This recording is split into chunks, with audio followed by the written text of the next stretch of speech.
Hello, hello! So ngayon, tapos na nga tayo maligo, Mi.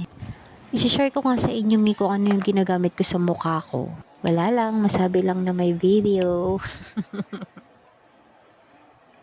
So yan na nga yung ginagamit ko sa mukha ko, Mi. Hulaan nyo nga kung ano yan. So ayan, sige, igud-gud mo yan sa mukha mo. Ipahid mo, Bi. Sige, hanggang sa mawala yung pagkadikit ng mga libag mo, Bi.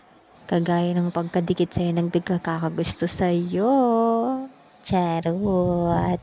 So, yun nga mga mi, habang nagpupunas yan si ante nyo, ma-share ko lang, kapag nanay ka na talaga, minsan nakakatabad na mag-skincare, 'di ba? Sino nakaka-relate dyan? Magagawa mo na lang yan kapag tulog yung baby mo. Minsan nga hindi pa kasi nga pag tulog yung baby mo, minsan kukunin mo yung cellphone mo tapos wala lang, scroll lang sa Facebook o kaya sa TikTok, 'di ba? O kaya naman pag may mga labahin ka, yun yung uunahin mo kaysa sa sarili mo, 'di ba? So, ayun na nga mga mi, dahil nga kami lang dito ng baby ko. Actually, yung baby ko pa lang, may 1 year old pa lang siya. At dahil nga yung daddy namin, wala dito, hindi namin palagi kasama kasi nga nagtatrabaho.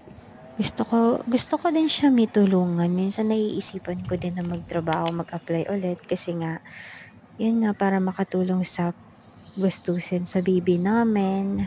Pero kapag nanay ka na talaga, mas uunahin mo na talaga kung ano yung makakabuti sa baby mo, 'di ba? Gustuhin mo man magtrabaho pero iniisip mo yung baby mo na mas maganda na ikaw yung magpalaki sa kanya, 'di ba mga mi? At yun din naman kasi mi yung sabi sa akin ng partner ko na siya na lang nga daw. Kaya yun, tiis-tiis na muna pag di kayo nagkakasama ng mister mo. Alam mo mga mi, share ko lang,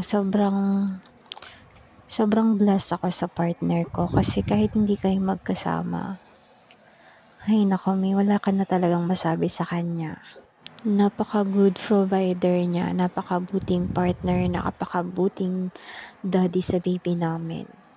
Kaya yun, syempre, ganun yung partner mo. Kailangan mo din maging mabuting partner din sa kanya, 'di ba?